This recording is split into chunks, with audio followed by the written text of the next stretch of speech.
Hey Adam, sorry about my delay in videos.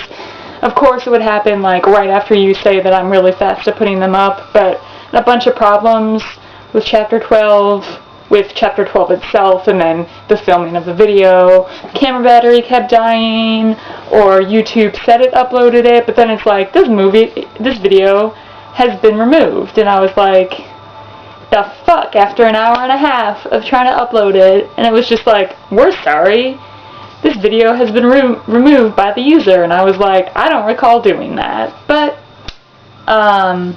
so amidst all that frustration, I just stopped trying for a little while, but now I'm back in it, and we can start Chapter 12, which is, like the rest of this book, just a great amount of fun, and, we start Chapter 12 with Anastasia saying a bunch of things that don't make any sense, which is a common theme in 50 Shades of Grey, but I felt the need to point these ones out.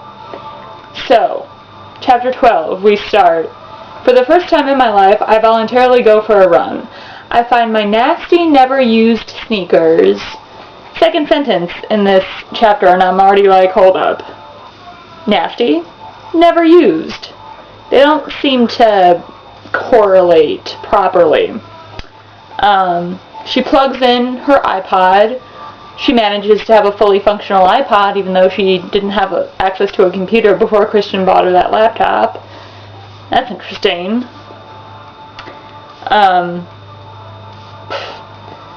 So she goes for a run. And she just, of course, she's thinking about Christian, and she's wondering why he is like this, referring to his sexual tastes. And Adam, you covered this in your last chapter, but Christian was a victim of statutory rape. He was 15 years old, could not consent to a sexual relationship with an adult, but she took advantage of him anyway.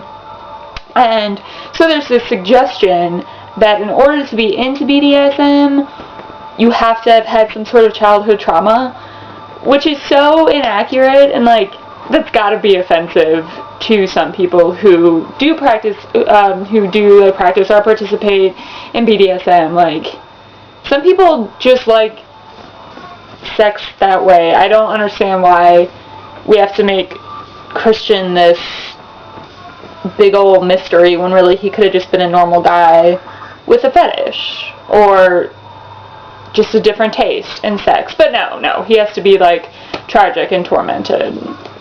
Ugh.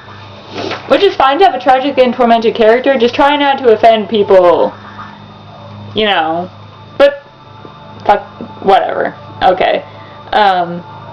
Anyway, so Anastasia goes back to the apartment, and she decides she's gonna have some fun with Christian. She's gonna try to flirt with him, so she sends him an email, and all it says is, okay, I've seen enough, it was nice knowing you. She's like totally pleased with herself because she's so like cute and flirtatious and so good with boys. But then like hours go by and Christian doesn't get back to her. So she starts freaking out until Christian shows up at her apartment, which it's like at that point where like I take the book and I'm just like throwing it over there, and that book can just sit there and think about what it's done for a minute while I talk about this. Okay, so Christian doesn't know that Anastasia is joking, and we know that because in a few pages he's going to tell her that he thought she was saying no discussion at all.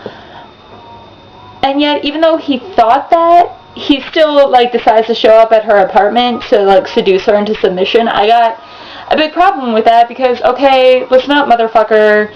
If someone tells you that they don't want to see you anymore, like, one of the last things you should do is go to their apartment to see them. I realize Christian Grey has like boundary issues and he has no respect for other people or their privacy or their wishes, but like, does he ever just stop and like take a look at his life and think, hold up, what I'm about to do, is it gonna make me look like a creepy weirdo? And most of the time the answer is yes, so most of the time he should avoid fucking doing the things that he does, and he really just needs to take a look at his life and his choices.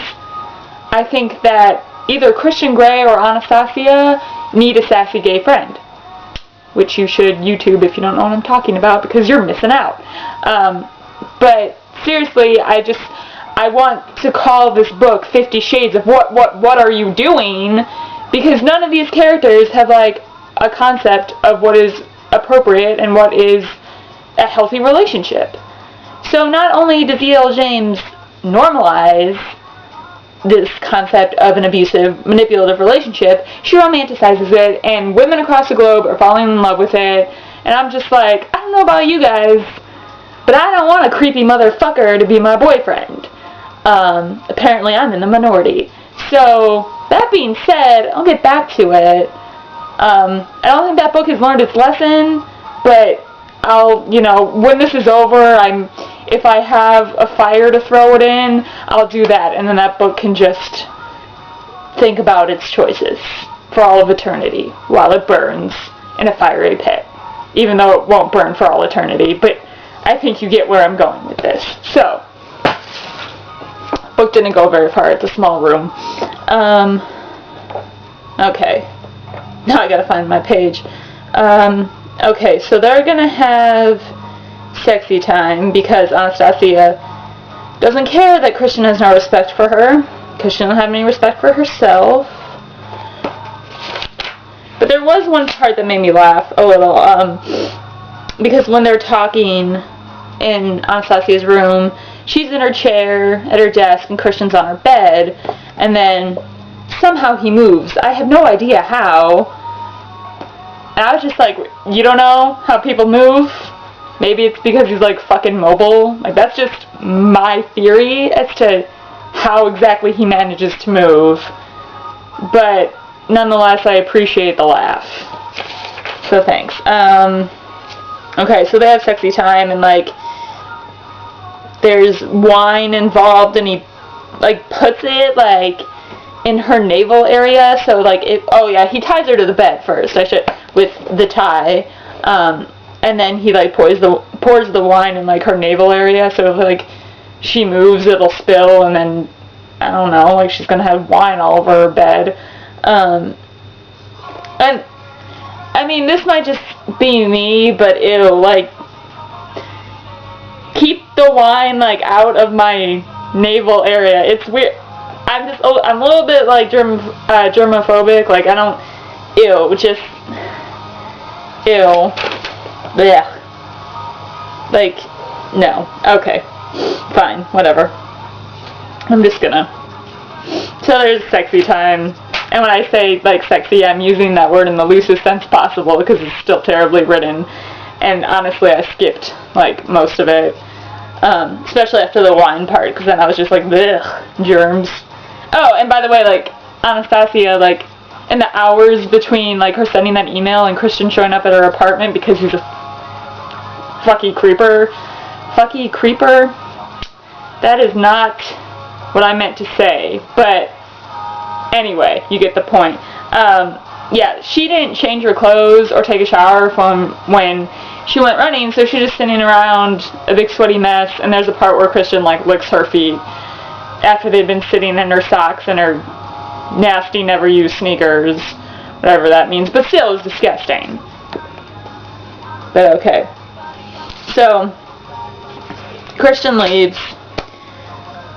Yeah, Christian leaves after he offers to introduce Anastasia to one of his former submissives so they can, like, talk about Anna's relationship with Christian, and Anna can get an idea of what she's getting into. But I'm like, are you fucking kidding me? There's just, like, if you, like, have a girlfriend, you're like, hey, do you want to meet one of my ex-girlfriends and you guys can talk about me and, like, the differences in our relationships? Christian Grey has no social tact. Like, there are so many things wrong with him. And it's not the BDSM, it's everything else. Like, he can't just be a fucking normal guy. He's got to be a dick and an idiot and a creepy weirdo. But he thinks it's, like, funny that Anna's jealous. He's like, Anastasia Steele, are you jealous? And I'm like, don't even fucking start with me, mister. You're not allowed to have friends who are boys, even though you've never actually dated any of these boys. I got a big, huge problem with it. But hey, do you want to meet one of my former fuck buddies? Like, are you kidding me? What the hell, Christian? Double standard much, which really shouldn't surprise me, because this book is full of suck. Anyway, so then Christian leaves. And then Kate and Anastasia proceed to have the most riveting conversation. When I say riveting conversation, I mean a big old circle of stupid. Starts with Kate asking, I thought you said you were going to see him on Wednesday. I am. That was our original plan. So why did he turn up here today? I sent him an email asking him to drop by. No, saying I didn't want to see him anymore. And he turns up? Anna, that's genius. No. Actually, it was a joke. Oh, now I'm really confused. Patiently, I explained the essence of my email without giving away anything. I don't know what that means, like, at all, but okay. So you thought he'd reply by email? Yes. But instead he turns up here? Yes. I'd say he's completely smitten with you. I'd say he was a dick. So I guess Kate and I have different views on the relationship between Anna and Christian. That's fine. Everyone in this book is stupid. Okay, so Anna and Christian email more about the contract that I didn't read, so I don't really skipped these two. And it ends with Christian's last email to Anna, all caps, go to bed, Anastasia. And she says that it intimidates her. And I'm like, caps lock rage intimidates you? Like, she needs to spend more time on the internet, because she's, no. And that's the end of chapter 12, so, once again, that book did not go very far. This is not effective. Can't wait to get that pit of fire for it at the end of this, but okay. Chapter 13, Adam, have at it. I don't remember what happens, which means I'm going to have to read it again, or I'll just watch your video and skip it, because I feel like part of the point of this project is that neither of us actually have to read the whole book, because that's not something I would really wish on anyone, which is weird, because this is a bestseller. So, I think while that book needs to think about its life and its choices, I think so do that book's fans, because it has fans, which is weird. But, alright, Adam, see you for chapter 13, and internet, I'll see you for whatever chapter I have after that.